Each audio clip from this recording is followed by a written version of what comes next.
I'm so honored to host today Matt Glover on the podcast. He's going to talk to us about craft and process studies, units that provide writers with choice of genre.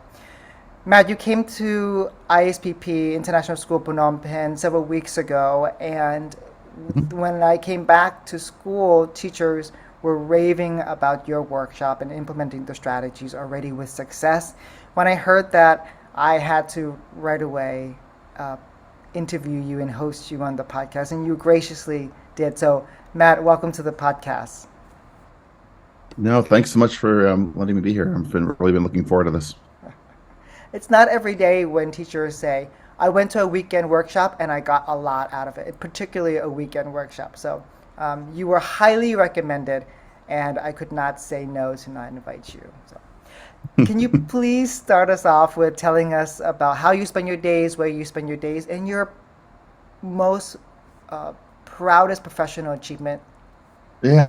So my teaching background's in first grade. I was a first grade teacher for a number of years, then became an elementary principal, and then was the principal of a large early childhood school just north of Cincinnati, Ohio, where I live. And it was really at that time that I became really interested in early writing. Um, and so, due in large part to some work we were doing with Katie Wood Ray at the time.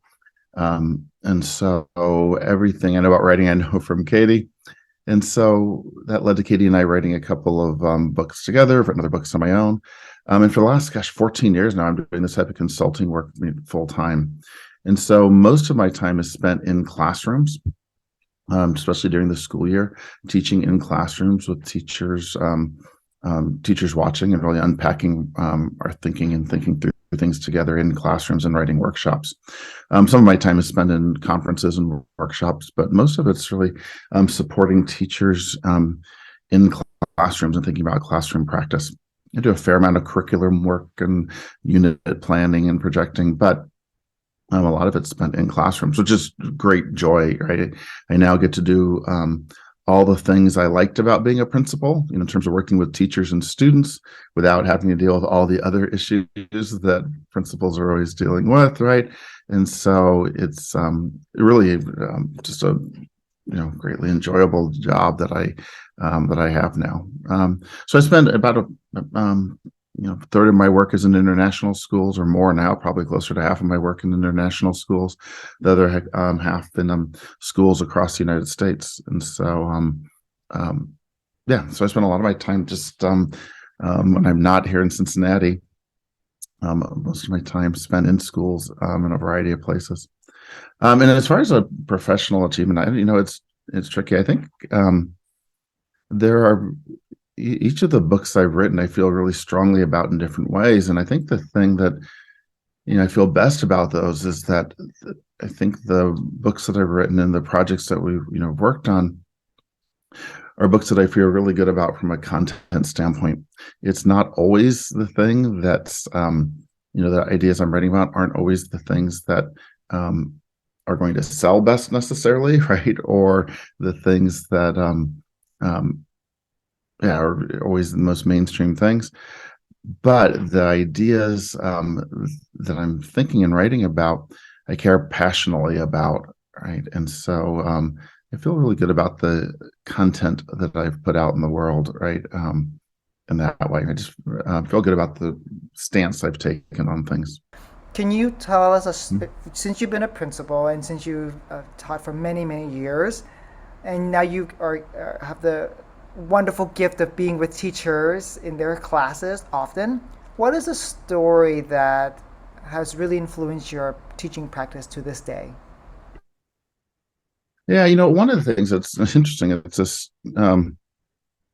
a non no, it's a teaching story, but not a typical teaching story. I mean, so many things I think about are really related to universal learning principles. And so, one story that I tell all the time, right? Most people, listening to this, if they've heard me talk before, probably heard this story, but it's this story from long ago now, about 15 or so years ago.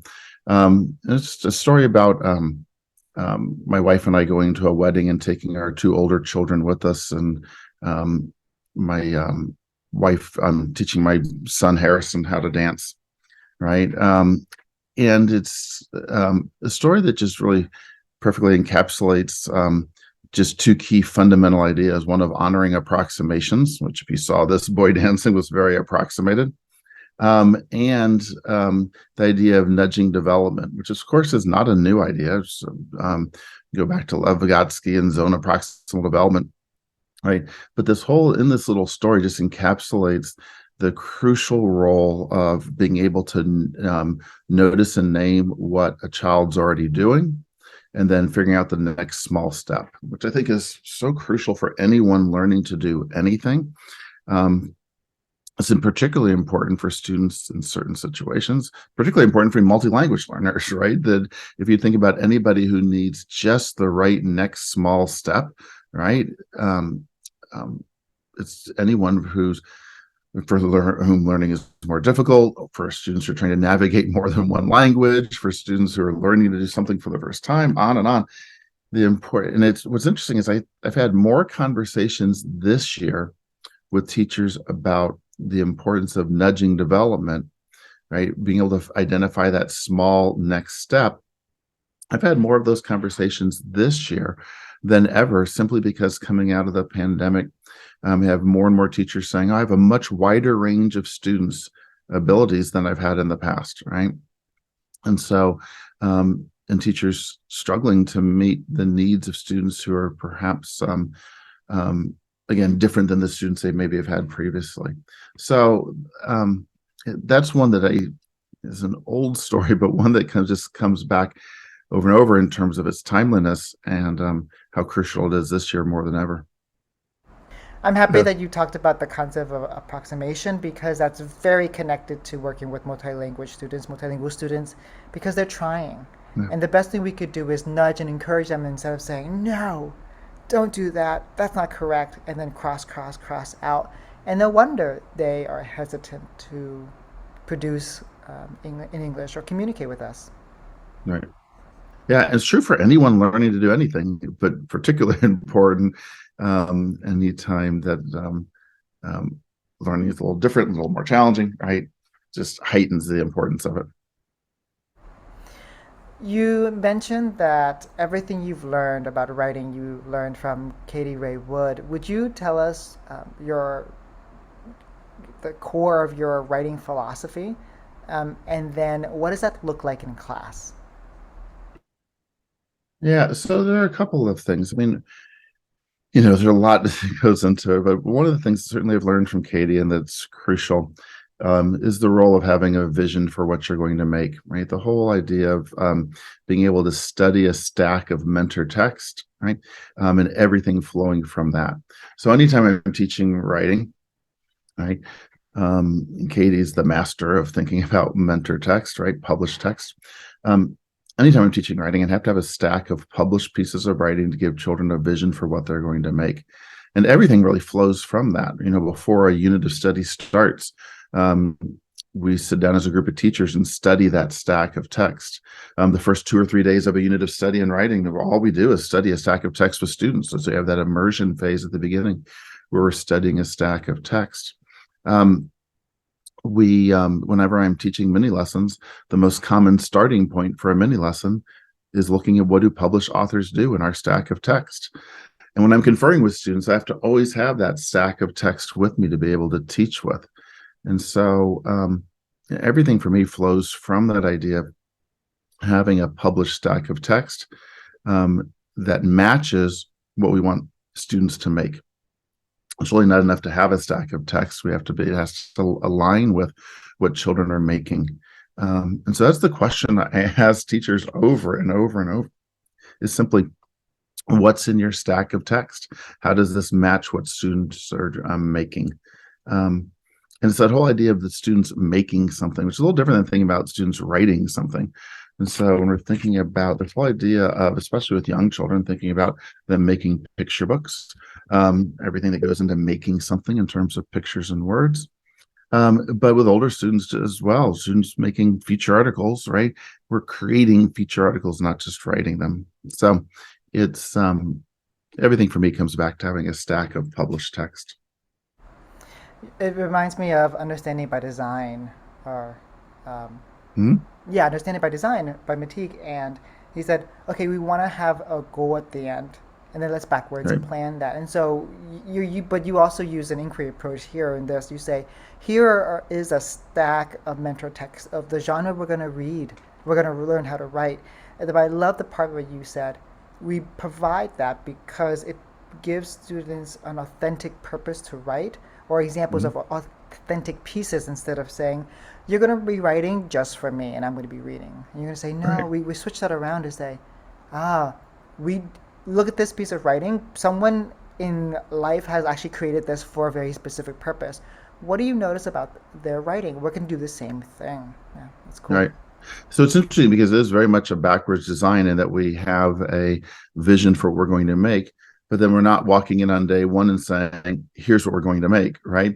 So we're thinking backwards design on it in that we know where we're heading as a class, or as teachers, right? But very much from an inquiry standpoint of starting off right from the beginning, saying, okay, what do you notice in this stack of text? Exactly. Would you actually, since you talked about understanding by design, would you structure that unit for us? Like a unit, if you're planning a unit, how would you start at the beginning, middle, and end, knowing that the end is where we're getting to? Yeah. I mean, so the way I always think about it is projecting units, right? I would think about it, the whole idea of projecting how a unit might unfold. I'm never thinking that someone's going to follow a unit day by day. One of the things I'm greatly concerned about is when teachers are letting somebody who's never met their students make the decisions about what to teach day by day in a classroom. And so instead of it being a unit plan, we're very much thinking about a unit projection.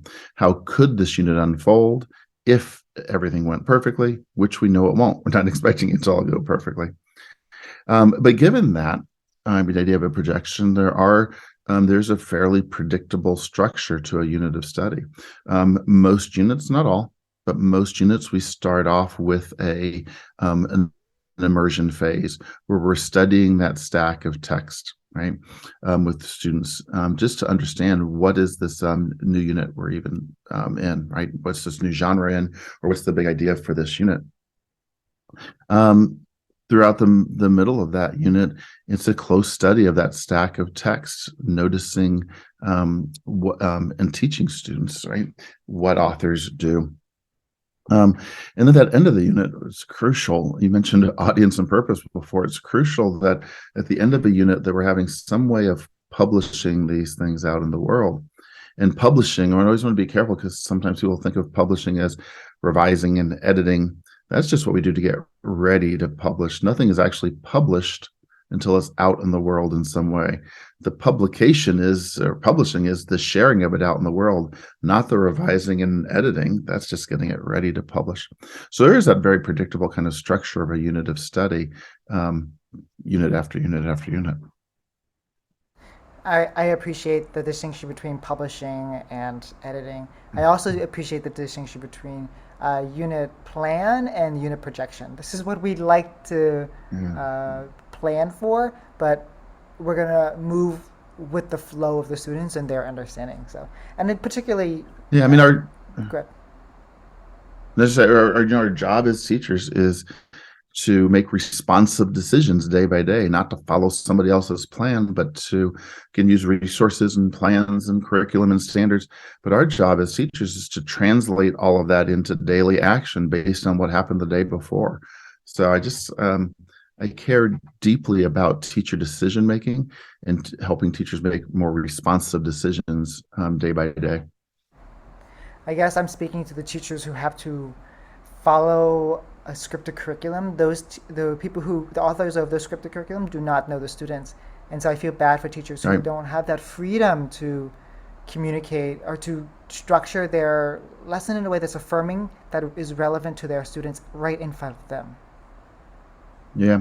What's interesting about that, of course, is I'm always wondering about, I've even when teachers have a scripted curriculum or a scripted program like that, the question would always be, and the question would go to principals or whoever is requiring them to do that in a scripted way. What should teachers do when they come to a lesson their students don't need? right? And the response should be, well, we modify it, we swap it, we change it. We don't teach something that our students don't need just because it's the next lesson in a script. And really, I don't run into principals. I don't know that I've ever had a principal say, yeah, I understand this lesson doesn't really make sense for this class next, but you have to teach it anyway. And so I think what's incumbent on teachers is to be able to explain to principals, okay, here's what I know about my class. Here's what I know about this lesson I'm supposed to teach. Here's why this other lesson or the modification of this would be better. I don't know that I've ever had a principal that says, yeah, that makes a lot of sense. That would meet your students' needs better, but I want you to teach it the way it is in the program anyway. But oftentimes teachers are thinking that's the case. So it's something I'd always want to be pushing back on anyone who thinks that they have to teach this in a certain sequence or in a certain way. Oh, that was such an affirming message of support for teachers. The teachers' freedom to choose their scope and sequence, the next lesson. You mentioned about, you talked a lot really about mentor texts. How do you choose the stack of mentor texts effectively? And then two, how do you get students to start seeing the features of the mentor text? Like how many days would you be doing that? Yeah. I mean, so in terms of pulling stacks, there's always, some considerations. Every unit has its own challenge in terms of pulling a stack. Um, there's some that there's lots of mentor text out there, and it's a matter of narrowing down. And then we're always thinking then about, in that situation, what are some of the criteria? What are some of the things? If I'm pulling feature articles in a fourth grade class, what am I looking for in a stack of feature articles, right? Same thing if I'm pulling a stack in the younger grades. And there are other units where it's just a matter of trying to find enough of them. Personal narratives in the younger grades are tricky to find, so it's just a matter of finding enough of them. But in either of those situations, there's two things that pop up every time we're pulling a stack of text. One is the quantity and complexity of text. I'm not looking for text level. I'm not expecting students to be able to read them with a wide range of students in any class. I'm not expecting students to be able to read a stack of mentor text independently. The kindergartners at the beginning of the year can't read any of our mentor texts probably, right? Yet, as long as when I read them to a class, whether it's a fifth grade class or a kindergarten class, when I'm reading the mentor text to a class, can they understand it? Is it an appropriate length and an appropriate level of complexity? And then the other one that I'm always thinking about is engaging topics, right? The range of topics that I have.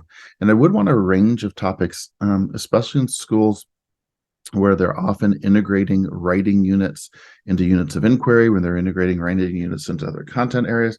I want to be careful that, for example, if I was pulling a stack of informational books and a class happened to be studying animals and wanted them to students to write things about animals, first of all, we wouldn't start off the unit by writing about animals. We'd start off with topics of choice. But I wouldn't need any animal books in my stack. I'd probably put a couple in there, but I wouldn't need any animal books in my stack because there's no unit of study of animal writing. The topic doesn't matter in terms of what I'm teaching. And so I certainly we would want to have a range of topics, but I do care about students having engaging topics. So right away, if I'm pulling a stack of text, I'm thinking quantity and complexity of text, and I'm thinking about topics. And then at that point, once I have a stack of text, and in terms of helping students start to notice, I have to think about how much modeling do I need to do. And so if I'm starting off in an immersion phase, let's usually have 2, 3, 4 immersion days at the beginning of a unit. The big question I always have is how much modeling of reading like a writer do I need? How much modeling do I have to be able to do to be able to say, oh, look what I noticed here. Let me show you how I noticed this. And depending on the age of students and depending on what their experience is in terms of noticing, I may need to do a lot of modeling or very little modeling. But in terms of just getting them up and going, noticing things, relatively easy to do. If I do a little bit of modeling of that first and then ask students, what do you notice? What I do have to be able to do is when students are noticing things, often at the beginning, they'll read like a reader.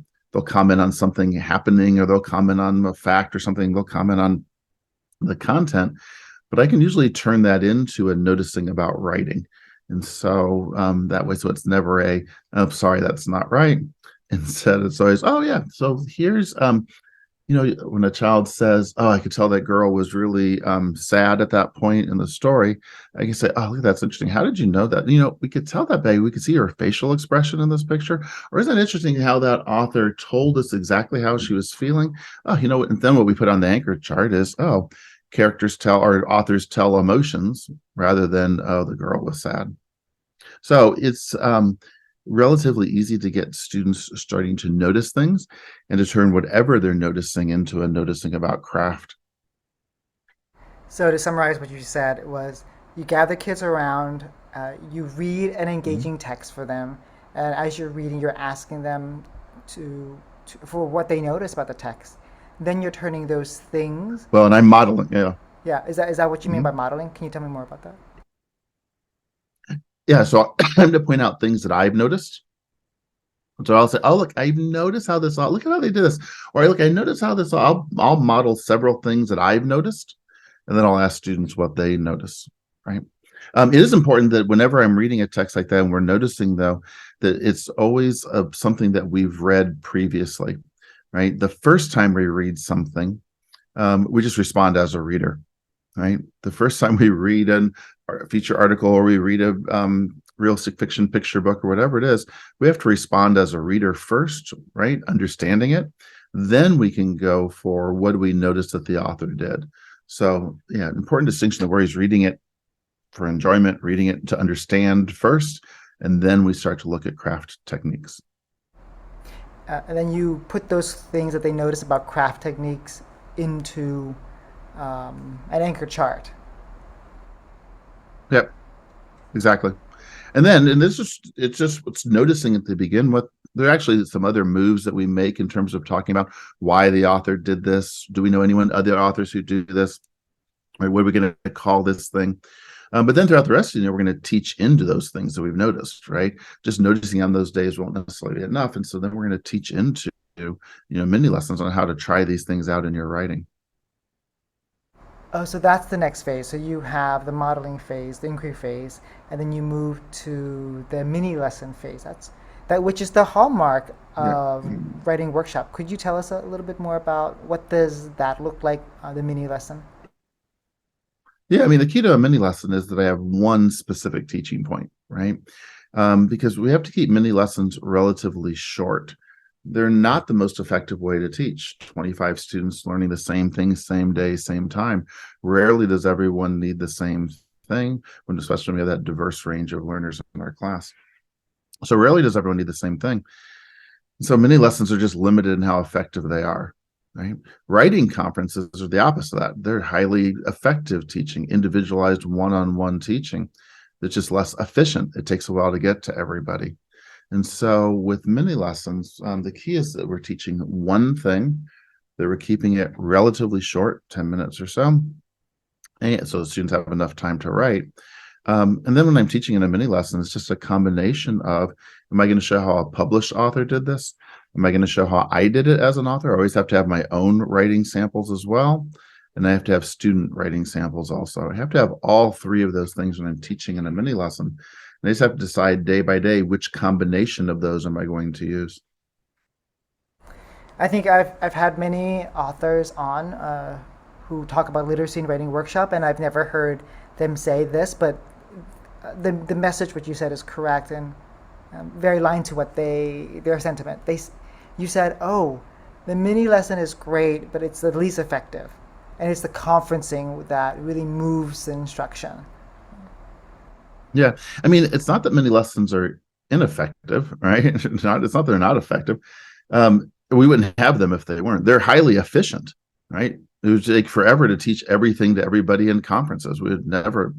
And so I have to have a combination of those. It's just the easy trap to fall into is to have many lessons run long, right? And then students don't have enough time to write. We don't have enough time to confer with them. The way to become a better writer is to write a lot. And if our mini lessons are running 25 minutes, it's very difficult for students to have enough time to write. So then, before we leave, we're going to transition to Yeah. conferences. But before we go to conferences, let's talk about the mini lesson in terms of what is the main recommendation that you would give teachers, or the thing that you've told teachers, and it was like a light bulb moment for them in terms of mini lessons. Um, I think the key thing is, like, for example, during the pandemic, I was teaching people often how to do low prep mini lessons, meaning that mini lessons shouldn't take 40 minutes to get ready for. And people in the beginning of the pandemic, when they're teaching online, started spending all this time creating mini lessons that were incredibly involved and complicated. And what I'm always trying to make sure people know is, I can teach anything right now on the spot if I have those three tools with me. Right? Like right now, you name the unit of study, you name the teaching point, I'll teach it right now on the spot without any preparation. Simply because whatever you would say, I've got published pieces of writing nearby. I have my own writing samples and I have student writing samples. And I have those three things. And I just have to decide which combination to use. And if you give me 2 minutes to get ready for it, I'll teach it well, or much better. But I can teach anything on the spot with almost zero preparation if I have those three things, because I'm actually already prepared before the unit ever starts. I have things to teach with. And I just use those things throughout the unit. So those will make mini lessons much, much, much easier for teachers. Oh, that's so effective. You said published pieces, my pieces, and students' pieces. It's when you share with them those three types of pieces, mentor texts, they can really have a vision of what they have to do, and then they start noticing. Yep. You're teaching them the skill of reading like a writer. Right. Exactly. Let's go to conferences. Would you tell us about how you structure it, and what are your recommendations to make them effective? Yeah. And so it's just always a very typical structure of a conference, right? This conference is just built on, let me do a little bit of an inquiry, a little bit of discovery. Let me see what you're doing already, and naming what children can do. So conferences are always going to start with strengths. What can the child do already? I can't figure out what comes next unless I know what you're doing. That's where honoring approximations comes in, because unless I know what you can do, which means I have to be comfortable with your approximation to even be able to see what you are doing, then I can figure out a next small step. But I have to start with strengths. Writing conferences always start with what can you do already. It's the only way I can figure out the next small step. Once I've decided on that next small step, though, which means I have to narrow it down. And that's the thing that teachers ask most often about narrowing down to a teaching point. But when I think about the thing that impacts teachers and conferences the most is when they have tools, resources to teach with. And it goes right back to those same three things. Because what happens often out in the world is that people don't teach in a conference. And I know it's because it's the easiest trap for me to fall into. People fall into the trap of giving children reminders, telling children what to do, correcting something. You can do those things, but none of them are teaching. Reminding isn't teaching, telling isn't teaching, correcting isn't teaching. And so what starts to really shift conferences is when teachers are actually teaching. And the way we can tell if anyone's teaching in a conference, you can see it. It's visual. I could pull up a conference right now on video. We could watch it with the sound off, and you'd be able to tell exactly when I start teaching, right? Because you'd see that point where it's like, oh, look, Matt just pulled out a published text. Or look, Matt, he just started teaching. He pulled out his own writing. Or look, Matt just started teaching. He pulled out a piece of student writing, or he pulled another student in the classroom over to show somebody how to do something. You can physically see it, right, in a writing conference. I'm going to use some mentor to teach with. And so if teachers have those three tools, which are incredibly easy to get, we should already have a stack of published text. It takes 5 minutes to start our own writing. We have all the students in the class that we've been conferring with. It's easy to have those resources to teach with. Then it's just a matter of which one am I going to use. But that changes conferences quickly if teachers are actually teaching. What happens? So we talked about mentor text a lot. We're going to circle back to conferences in a second, but what if teachers say, "Oh, I want to push back on mentor text," and because kids are just going to copy the mentor text? Yeah, I don't have children copying mentor text ever, especially if we teach them how to find topics. Now, what we do want students to do is to try out techniques that they've noticed in mentor text, right? We want them copying techniques, basically, right? We want them trying those techniques out. But I really don't have students that are copying at least the topic or copying the mentor text. They don't have them right there with them to copy necessarily even. But it's not ever been an issue if we're teaching students how to find topics. As soon as they have their own meaningful topic, then can't really copy someone else's book, right? So we simply teach students how to find topics. Okay, that'll be another topic that we get to momentarily. Sure. Let's finish with um, the topic of conferences. What, how can you? That is the hard, is the most time-consuming part because you're really with kids. How can we make it more efficient?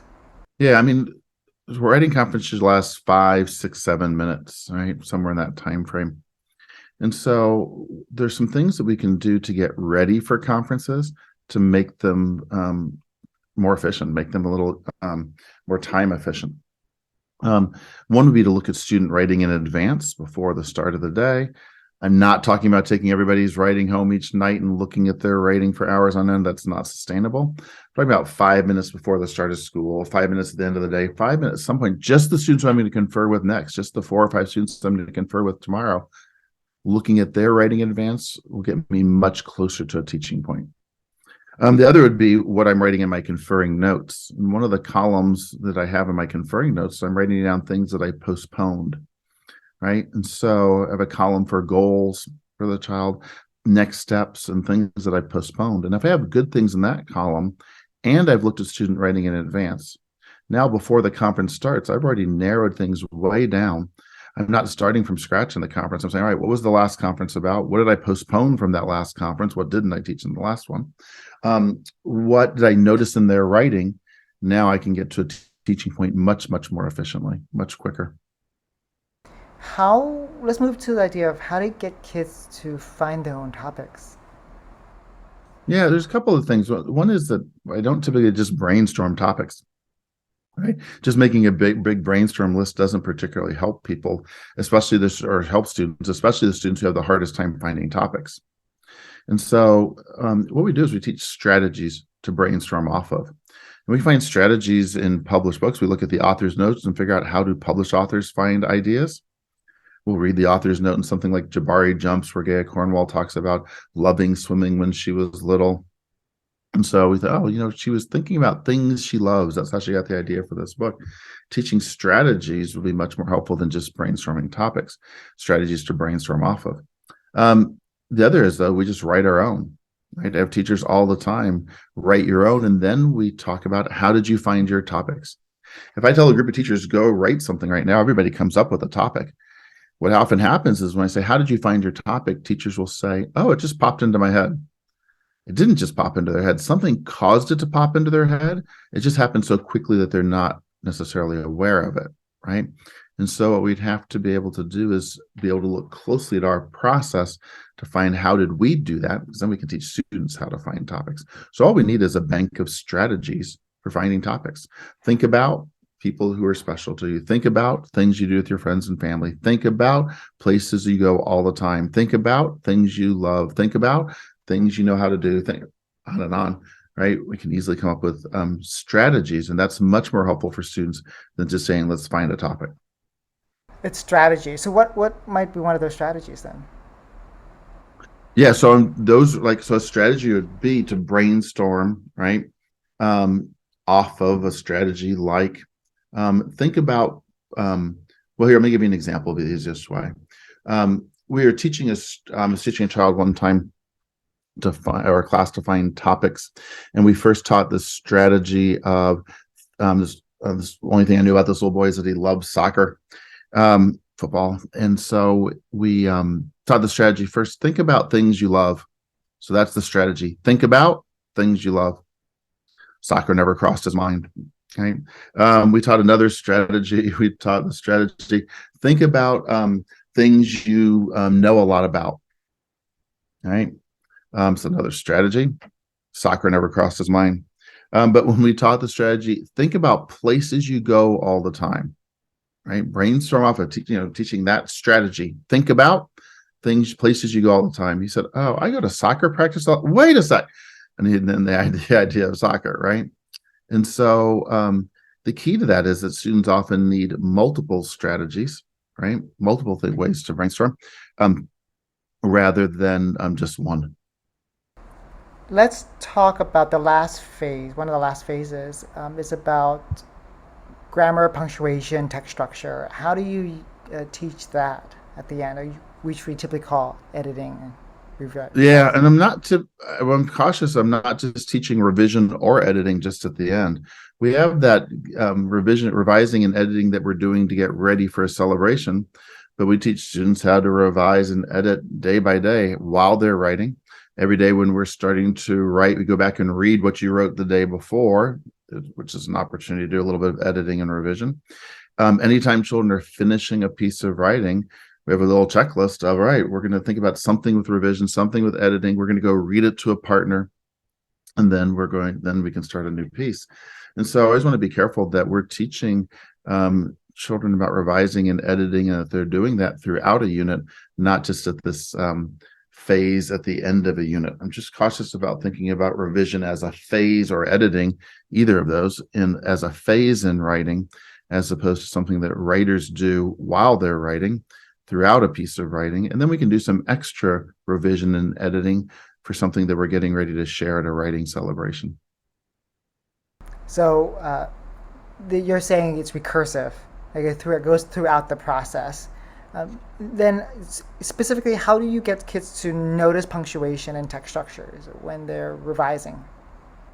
Yeah, so I'm very quick to, I'm not expecting students just to notice those things, right? If I'm teaching something about conventions in writing, grammar, spelling, punctuation, I can be fairly direct. So let me show you what these authors do. Let me show you how authors use periods at the end of a sentence. Let me show you whatever I'm teaching.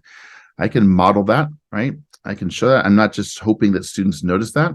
I certainly can approach it from a more inquiry standpoint and say, what do you notice about this sentence? But I'm also not playing the game of guess what I'm thinking, where people start to think, well, what else do you notice in this sentence? Well, what do you notice about the end of this sentence? What else do There's a point where I'm very quick just to say, all right, let me show you what this author does, right? Let me show you how people do this in terms of conventions. So, like anything, there's a range of how inquiry-based or how directive I'm going to be. I can at times be, let me show you how to do this, right? I'm always starting from an inquiry approach, but there's times where I just need to model and show children how to do something. How do you know when to leave the inquiry approach and go to something more directive? Yeah, I don't know if there's a certain point in that, um, but as soon as I feel like I'm starting to lead this child to this answer that I'm trying to get them to say, right? And I'm at that point, I'm going to show them how to do it, right? As soon as it feels like I'm trying to get them to say something, let me just go ahead and show you how to do this. That's very clear. It's really helpful. Let's end the podcast with a traffic light teaching. It's a metaphor: red light, yellow light, green light. So a red light is something you ask teachers to stop doing in terms of writing instruction. A yellow light is something that you ask teachers to continue doing, that they're already doing it. And then a green light is something that you ask teachers to start doing if they haven't. What would those stop, continue, start recommendations for writing would be? Yeah, so the big one here, and the one that I care a ton about, and so you can look at it as a start or a stop, but would be to have units that allow for choice of genre. I mean, so one of the things that concerns me greatly out in the world is when students go an entire year, or even worse, year after year after year, and not have choice of genre. I mean, what's incredibly difficult is if I have a student who's dying to write fantasy at the beginning of the year, right? The most common one that students will want to write. And if a teacher has to say, sorry, we don't study fantasy this year, just wait till next year. Maybe you'll get to write some fantasy next year. That's tremendously problematic, right? That's pretty hard to tell students, oh, you need to wait 18 months to write in the genre you're dying to write in. And if we do make them wait 18 months and they've become a reluctant writer in the meantime, that's on us, not on them, right? And so, um, almost as difficult as that is saying, well, no, sorry, we don't write fantasy at the beginning of the year. Just wait till the end of the year. Maybe if everything goes well this year, we'll have a free choice unit at the end if we have time. Well, how much do we value something if it comes at the end if we have time? Not very much. And so I would never start the year with a genre study. I wouldn't start the year with a personal narrative unit, which is what most people start with. I wouldn't start the year with a genre study. And it's not an anti-genre stance. I love genre studies. It's just, I also care about engagement. And if we care about student engagement, especially again for students who are navigating more than one language, for students for whom are reluctant writers, for students for whom writing is more difficult, on and on, we'd have to maximize engagement in writing. And if I want to maximize engagement, we would have to think about choice of genre, right? I would never start the year with a genre study. I'd want to maximize engagement for writing right from the beginning. So if I think about things to start or stop, depending on where teachers are in terms of having craft studies and process studies to balance out a little bit the genre studies they have. Again, I love genre studies, right? I love genre studies. I have genres that people aren't even thinking about writing about. I love genre studies. It's just, in fact, you name the genre, I'll tell you my stack of texts for it, right? And on and on. I love genre studies. It's just everything shouldn't be a genre study. And I'm in school after school where every single unit from the beginning of kindergarten to the end of sixth grade is a genre study. I know schools where students go through 7 years of school with nothing but genre studies, which is tremendously problematic and contributing often to students becoming low engagement writers. And so if teachers already have craft and process studies, continue to do that, right? Because students need them desperately. If teachers don't have craft and process studies in their year, units that allow for choice of genre, I'd want them to start to include those. And there's lots of resources. They're easy to do. I can provide all sorts of support on how to do that, right? And if teachers don't have craft and process studies or only have genre studies, I'd say stop doing that. We need to start having those. So I'm not trying to get around it. I can give you other things that I'd have teachers start and stop. But all of those, right, I would be thinking about in terms of craft and process studies. I'm just tremendously concerned about student engagement. And I frankly don't know how we can think about student engagement and not consider units of study that are something other than genre studies. And again, I love genre studies, just not the only type of study we should have. So when you're saying craft and process, these are two different things. And when you're saying Mm-hmm. craft studies, you're saying the techniques that authors are using to communicate the ideas. And process is the steps that authors use to write a piece of writing. Right. Yep. And so we can have as much as we can have genre studies, like we can have a personal narrative unit, a realistic fiction unit, a feature article unit, a literary essay unit, and on and on. We can have genre studies. Great. Love those. We could also have a revision study where it doesn't matter which genre children choose. They can choose any genre they want. And then, of course, all of our mini lessons, all of our teaching is around revision. And so students can show evidence of revising in anything. It doesn't matter what they're writing. And so, in fact, even just saying that sentence, you can write anything you want. I can show you all sorts of video clips of what happens in classrooms when I say, oh, you can write anything you want today. I'm going to teach you about revision. I'm going to teach you about punctuation. I'm going to teach you about whatever, but you can write anything you want. I have videos of children high-fiving each other, right? Fist pumping, all these things, excited that they're getting to write what they want to write. On the one hand, I'm thrilled with that, and at the same time troubled by it, because I'm often wondering, why is that such a big deal? Why is this such a rare instance where children are that excited to write what they want to write? I'd love to be in a classroom, right, where students are like, well, yeah, sure, we can write whatever we want today. That happens from time to time anyway. Great. It shouldn't be that rare of an occurrence. Yeah. So revision studies, right, or revision study is one type of process study where, right, we were talking before about finding topics. If I really wanted to help students be able to find topics well, and it was a big issue in my class, I'd have a unit of study on where writers get ideas. We would just have a 3-week unit teaching students strategies. If we were to think about my first unit of the year, if I have a launching writing workshop unit, I wouldn't launch with a genre study. I'd launch with a unit on being a self-directed writer. That's what a launching study is. A launching unit is how to be a self-directed independent writer day by day. Who cares what genre they're writing if the goal for the unit is to be self-directed and to find independent writing projects, and on and on. So there's plenty of process studies we could have.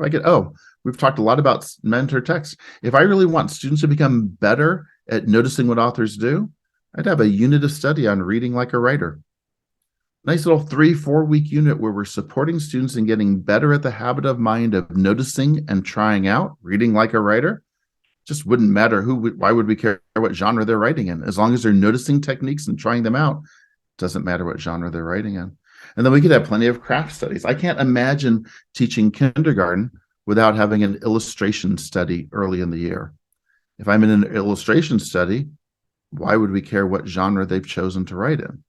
Right? We care about having more detailed illustrations. We have more detailed oral language, and we have detailed writing to go with it. That's what we care about. Doesn't matter what genre. If I have a punctuation study, how to use punctuation as a crafting tool, right? It's not about correct punctuation. That's a convention study. But if we wanted to go for punctuation as a crafting tool, right, then we'd be thinking about what are all the ways that people use punctuation to impact voice? What are all the ways that people use punctuation to get their reader to pause? What are the ways that they use punctuation to get their reader to emphasize a word? On and on. And so plenty of things we would teach in that unit, and it wouldn't matter what genre children chose. And so there's 20 or so or more craft or process studies that would positively impact students as writers. They just happen to be focused on something other than a genre. About 10 minutes into the podcast, I knew I should have signed up for your session. Um, Regardless if I just came back from a week-long trip with my students, I should have just sucked it up and gone to your Saturday, Sunday session. I would have been a better teacher, Matt, for it. I'm just listening to you, I instantly know I'm in the presence of a master teacher. And I'm so happy that you left principalship to continue working with teachers as a consultant, because your reach is now even more extensive. Principals are fantastic, but you have really quietly taken your gift and shared it in a different avenue. I know that you are an amazing principal. I'm so happy that you chose this path. We are all the better for it, Matt. Thank you. Well, thank you. That's very kind of you. Thank you very much.